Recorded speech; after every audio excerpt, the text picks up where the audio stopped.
um comportamento com uma clareza ou com uma sinceridade um pouco maior do que seria o de uma massa comum.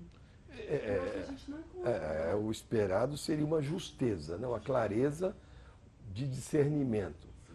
Porque o próprio Lacan diz na abertura da sessão clínica que a prática analítica, quando ele fala que a prática analítica é insuportável, não é? Em função do real, insuportável, impossível de suportar, e que ele vai dizer a prática analítica é o discernimento, você poder discernir. Então seria esperado sim, com os estudos, a experiência, as análises, uma coerência consigo mesmo, em termos de presença. Mas não é o que se verifica, porque o grupo ele é avassalador. O grupo ele é muito sedutor. Ele, mesmo porque a presença do analista, o analista enquanto tal, ele é uma posição de muito sofrimento. Se você parar para pensar, um analista quando ele inicia 7, 8 horas da manhã o seu trabalho no consultório, quando você olha esse analista à noite, é um analista que está todo marcado, todo esburacado por balas perdidas.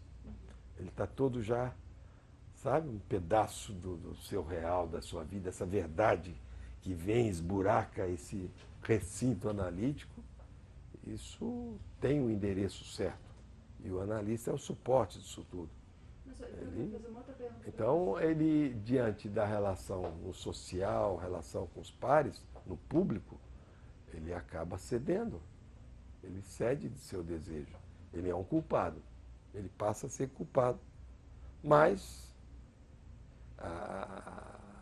o interessante no trabalho todo da transmissão da psicanálise é essa possibilidade de você reformular, você retificar as posições. Reinventar. Você retificar, reinventar e aprender novos diálogos, novas experiências, novas posições. Porque é um lugar impossível. Não há nada de ideal. Tem que ser assim, deve ser assim, não pode aquilo, não. Mas eu acho que, no mínimo, existe o não pode. Por exemplo, e a gente que faz parte de um público leigo, analisando, tá? Que a gente está tentando passar para o outro lado, mas o que a gente vê hoje em dia é o seguinte: gente que tem, dentro do seu espaço de análise, uma interação com um profissional que comparece também enquanto ego, enquanto pessoa, e interage quase como um terapeuta, mas se nomeia a, a, analista, quer interferir sobre o inconsciente, quer dizer uma coisa louca. E uma das queixas que eu ouço muito das pessoas é o seguinte: como você pode saber se você está com bom ou mal analista, e a quem você se reporta no caso de um abacaxi, tá? Porque já que você não tem uma uma sociedade, a quem que você se reporta no caso de uma questão ética? Isso é uma Tá? coisa séria, porque a psicanálise ela não tem regulamentos, é uma prática muito marginal, não é? Não tem regulamentos, não tem órgãos.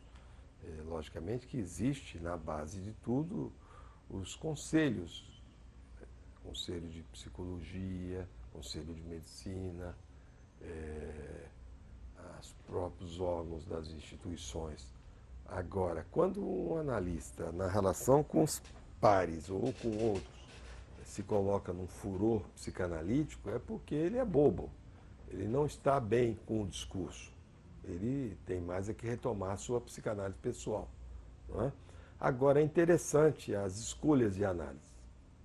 A maioria das vezes, as pessoas escolhem o analista para não se analisar. Ela se engana, ela se faz enganar. Porque ela teria meios de saber. Ela teria meios. Ela teria meios de buscar as publicações, a história daquele analista, qual o grupo que ele pertence, o que é esse grupo que não é outro. Hoje, então, com a internet, há poucos dias atrás eu recebi, 1 ano e meio, 2 anos atrás, um adolescente que estava com problema de excesso de drogas e atrapalhando a sua faculdade. E os pais foram me conhecer, porque os pais às vezes querem conhecer para Quem é que eles estão entregando seus filhos? Com muita razão.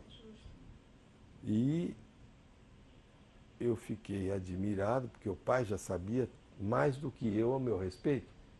E eu não tinha muita vivência com o computador, com a internet, e ele me disse, eu procurei na internet saber isso, aquilo e tal.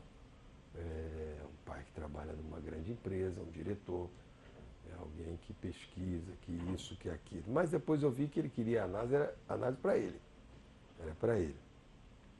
Bom, então as pessoas têm como saber. O problema é que elas não querem saber. Esse é o grande problema. Porque quase ninguém que vai para uma análise quer se analisar. É muito difícil você querer se analisar. Você quer um conselho, quer uma interpretação, quer que o analista resolva seus problemas. Por isso que você vai para a autoajuda, vai para o mapa astral, todas essas calhordices que existem por aí, essas terapias disso, de aquilo. Não é?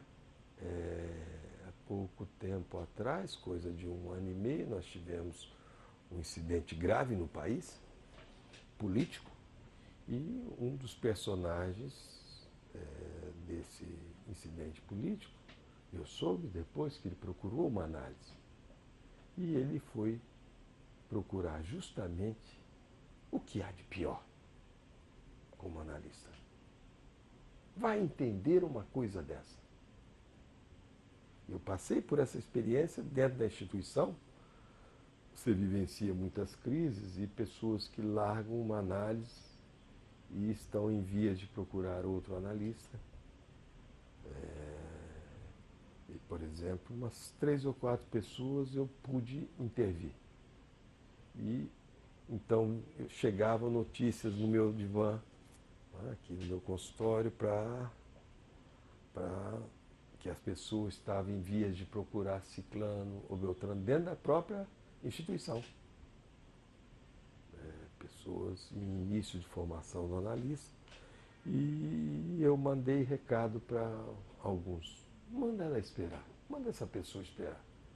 Manda ela primeiro assistir os seminários, os grupos de leituras, os cartéis e procurar verificar com quem ela se identifica mais, em qual analista ela vai observar a presença de uma interpretação. Um analista que, ao falar, passe a presença do inconsciente. Ao falar, já esteja num processo de interpretação. E todas essas pessoas mudaram radicalmente as suas escolhas. Todas.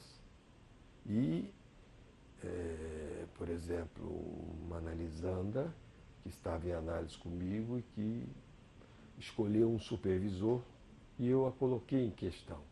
Mas por que você está escolhendo isso? Porque às vezes a escolha é a partir do sintoma da pessoa. Toda escolha é sintomática, até o casamento. E eu disse, por que você está escolhendo? Espera um pouco mais, fale um pouco disso na sua análise. E no só depois ela veio dizer que aquela escolha era muito mais uma escolha a partir da psicologia e não da psicanálise. Porque ela não estava querendo se aprofundar mais no processo analítico dela. Então ela refez, mudou a direção, buscou outra pessoa para a supervisão. Porque são pontos de não saber. Mas nós temos uma alienação fundamental e que nós temos todo o direito de não querer saber. Um problema sério. A escolha do analista também é uma escolha amorosa. Então, sempre a partir de sintomas, de traços sintomáticos. Mas há sujeitos que pensam e ele sabe escolher. Ele sabe escolher alguém que vai futucá-lo direitinho. Alguém que ele vai poder permitir que seja questionado um pouco mais. Você acha que eu escolhi bem? Essa foi boa, né? Essa foi boa.